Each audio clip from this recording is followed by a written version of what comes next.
네, 안녕하십니까. 저는 지금 현재 호남대학교 소방행정학과에서 교육과 연구를 담당하고 있는 김용철입니다. 반갑습니다. 현재 직업에 대해 소개해 주세요. 이 대학 교수는 여러 가지 일들을 하는데 제가 볼 때는 가장 기본적으로 대학 교수가 해야 할 일이 한 세 가지 정도 있습니다. 첫 번째, 여러분들도 학교에서 수업을 들으실 텐데 담임 선생님 계시죠? 교과목 선생님도 계시고 교육을 해야 되고요. 전공 과목에 대해서 교육을 해야 되고 또 학교 선생님들하고 조금 다른 게 대학 교수님들은 연구를 하셔야 돼요. 그래서 자기 전공 분야에 대해서 연구 업적이나 성적들, 결과들, 연구 결과물들을 논문으로 형식으로 발표를 해야 되거든요. 그러니까 선생님들하고 좀 다른 교육과 연구의 업무가 또 하나 들어가고 저는 그리고 개인적으로 이 대학 교수는 사회에 대한 자기의 지식과 경험을 환원한다는 차원에서 봉사라는 개념이 굉장히 중요하다고 생각을 합니다. 지금 여러분들도 많은 이제 선생님들 앞에서 이렇게 강의도 녹화해 주시고 하시는데 이분들이 어떻게 보면 미래 산업의 일꾼을 여러분들에게 보다 더 양질의 정보를 제공하기 위해서 많은 활동을 해주시거든요. 대학 교수 마찬가지로 한 분야에서 오랫동안 공부를 하고 연구를 해왔기 때문에 그것을 사회에 환원을 해서 보다 더 우리나라가 발전할 수 있도록 그렇게 기여를 하는 세 가지 업무가 가장 중요한 업무다라고 생각을 합니다. 현재 직업을 선택한 이유는 무엇입니까? 저도 처음에는 중학교 다닐 때는 공부를 조금 했던 것 같은데 고등학교에는 이제 중학교에서 좀 더 공부를 잘하는 학생들이 모이다 보니까 고등학교 때는 그렇게 공부를 잘한 것 같지는 않았거든요. 그러다 대학을 갔죠. 대학을 가서 그 대학에 공부하는 스타일이 저하고 굉장히 잘 맞았던 것 같아요. 아무래도 우리나라 현실상 중고등학교에는 조금 약간 이제 선생님이 가르쳐 주시는 걸 흡수하는 건데 대학은 조금 달라요. 왜냐하면 물론 교수님들께서 강의도 해주시지만 스스로 학문 분야에 대해서 진리를 탐구하고 자기의 생각을 논리적으로 증명하는 이제 방법들을 많이 배우게 되거든요. 그런 이제 공부의 방법이 저하고 좀 잘 맞았던 것 같아서 공부를 계속했죠. 공부를 하다 보니까 학부 이제 대학 들어가서 1학년, 2학년, 3학년, 4학년 다 마치고 나서 졸업하고 이제 사회인으로 나가서 활동을 하신 것도 굉장히 좋고 의미가 있었는데 저는 부족한 게 너무 많다. 공부를 좀 더 해볼까? 내가 전공하고 있는 분야에 대해서 좀 더 알고 싶다 해서 대학원을 갔습니다.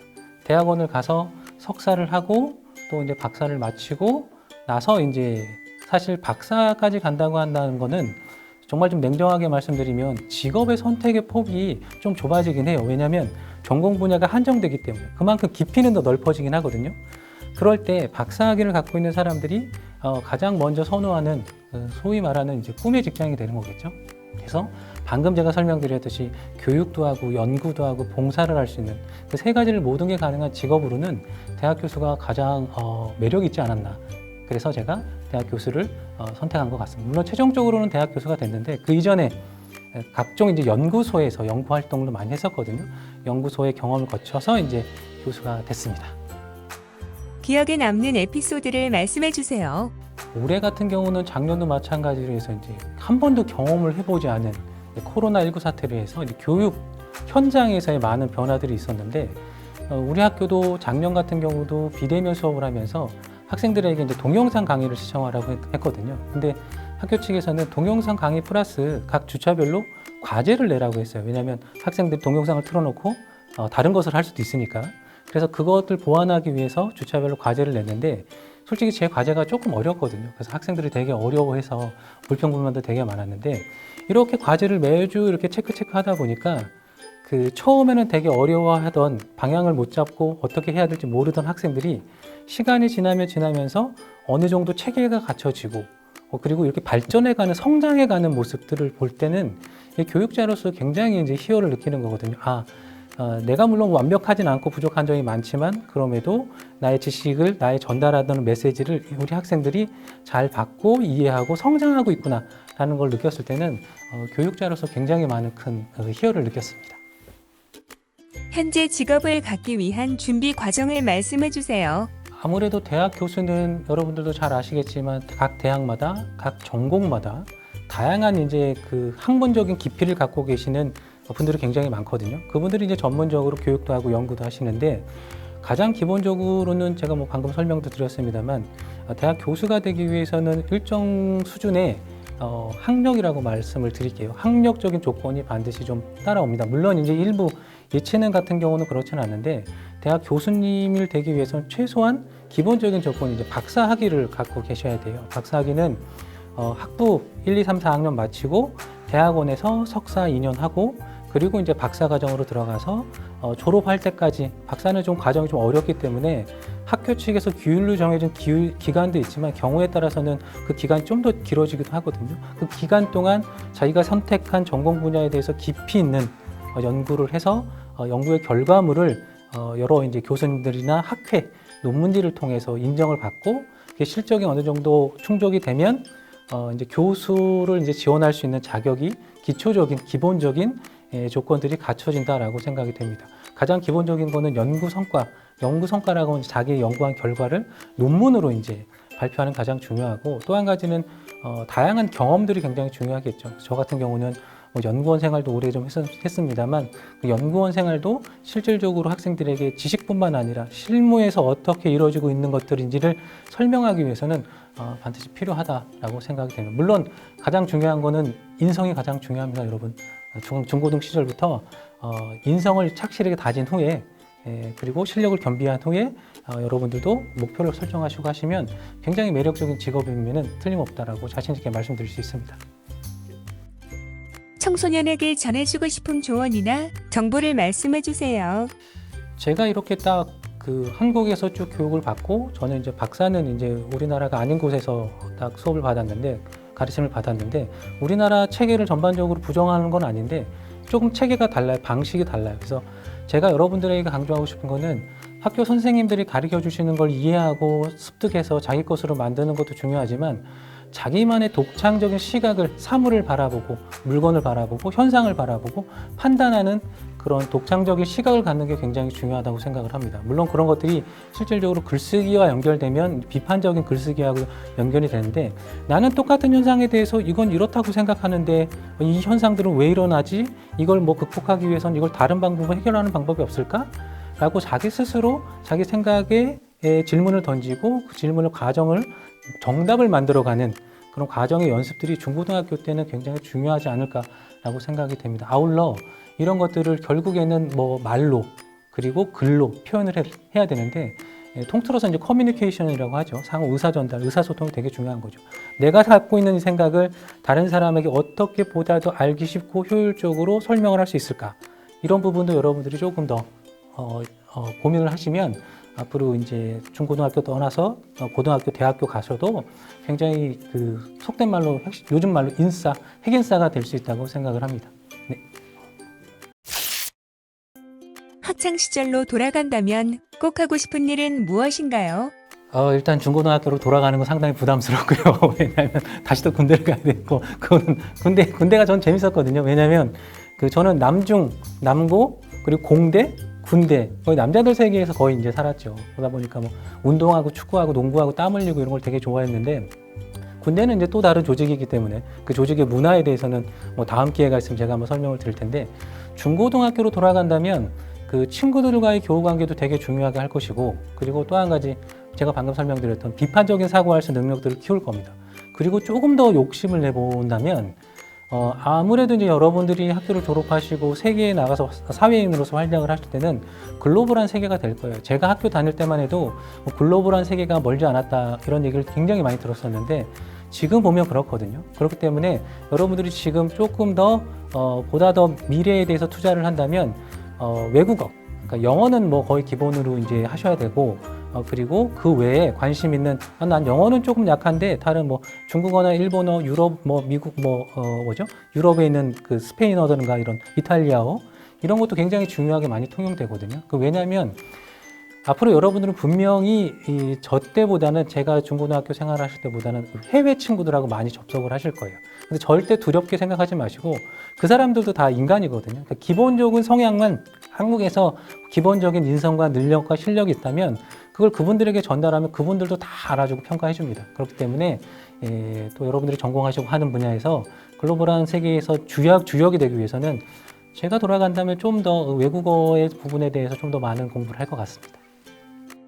내 직업에 대한 미래 전망은 어떨까요?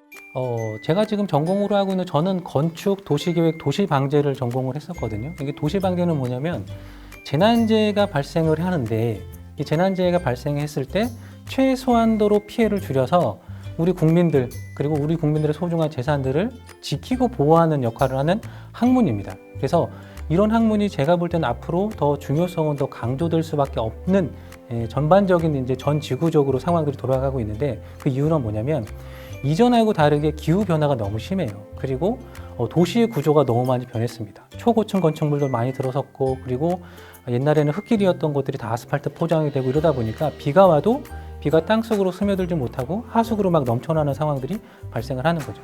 이전과는 다른 재해 발생 양상과 패턴이 달라지는데 이게 기후 변화와 맞물려서 그 발생 빈도와 강도와 주기가 훨씬 더 커지고 빨라지고 잦아지고 있어요. 그러니까 이런 것을 예방하기 위해서는 뭐 국가 그리고 뭐 광주광역시면 광주광역시, 여기 영광군이면 영광군, 지자체에서 많은 활력을 해주셔야 되는데 100% 인간의 현재 과학기술로는 이런 자연재해를 예방하기에는 완벽하게 막기에는 한계가 있습니다. 근데 이런 시기가 좀 더 빨라지고 주기가 강도해지기 때문에 방제나 소방 안전의 분야에 대해서는 그 수요는 앞으로도 향후 더더욱 늘어날 것이라고 생각을 하고 있습니다. 일단은 통계적으로 말씀을 드리면 우리나라에서 1년에 박사학위를 받고 졸업을 하시는 이제 신진 새롭게 박사학위를 받는 분이 모든 학문들을 통틀어서 한 15,000명, 적을 때는 한 12,000~13,000명 정도 되거든요. 근데 매년 이렇게 박사님들은 사회에서 이제 배출이 되는 거죠. 학교에서 사회로. 근데 물론 그분들은 거의 다 이제 직장을 다니시면서 야간에 공부하시는 분도 계시고 그리고 풀타임으로 학교 연구실에서 아침부터 저녁까지 공부하셔서 박사학위를 받는 분도 계세요.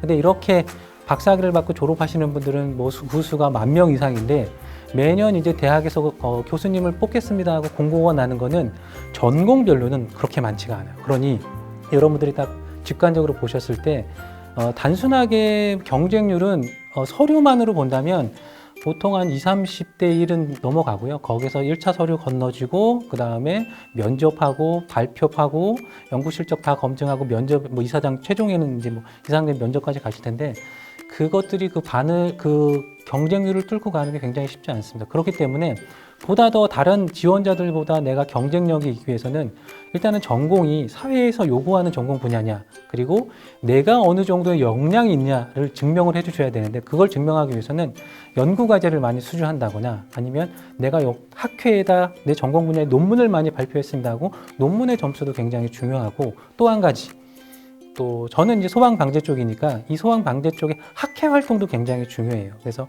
전문가 그룹에서 어떤 활동을 하시는지 그리고 그분들과의 어떠한 그 인적 네트워크를 구성하시는 것도 굉장히 중요합니다. 그리고 보이지 않게 여러분들의 인성이라든가 생활 습관들 아주 세밀한 것까지도 다 검증이 되고 있기 때문에 여러분들이 정말로 교수님을 해야 되겠다. 내가 대학교 교수가 돼서 연구도 하고 교육도 하고 봉사활동도 해야 되겠다라고 생각 갖고 계시면 아마 좀 치밀하게 좀 준비를 하셔야 되지 않을까라고 생각이 됩니다. 마지막으로 하고 싶은 말을 해주세요. 일단은 제가 그 청소년의 시기를 다 겪고 나서 보니까 이게 저는 종종 깨달음이라는 단어를 생각을 하거든요. 이 깨달음은 제가 지나가서 딱 보니까 그때는 내가 알지 못해서 그렇게 고생하고 후회하고 뭐 불편을 겪었던 것들이 시간이 지나면서 이제 제가 아는 거죠. 그러니까 이렇게 행동을 하면 이렇게 시간이 소비가 되고 고통스러운 순간들이 많이 발생한다는 걸 시간이 지난 후에 알아요. 그래서 그 선생님이나 어르신들, 아버님, 어머님이나 뭐 형님, 조카분들이 다 여러분들을 위해서 많은 조언들을 많이 해주실 거예요. 근데 그런 조언들이 저 때 제가 어렸을 때도 그랬거든요. 아니 내 인생은 내가 그 주인공이고 내가 한번 경험해보고 판단하고 싶다라고 하시지만 그거 부정하진 않는데 그런 시간들을 어르신들의 말을 선생님 말을 잘 듣고 줄이자는 거죠. 그 줄인 시간을 어디다?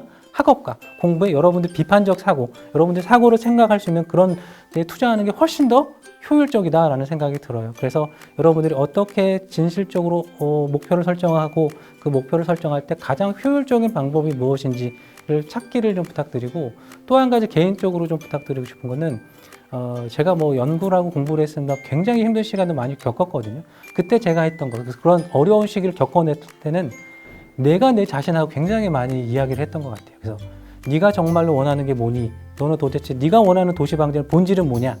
이런 자기 자신과의 대화를 끊임없이 하는 것도 굉장히 중요하지 않을까 싶습니다. 오랜 시간 고생 많으셨습니다. 여러분들 수고하셨습니다. 감사합니다.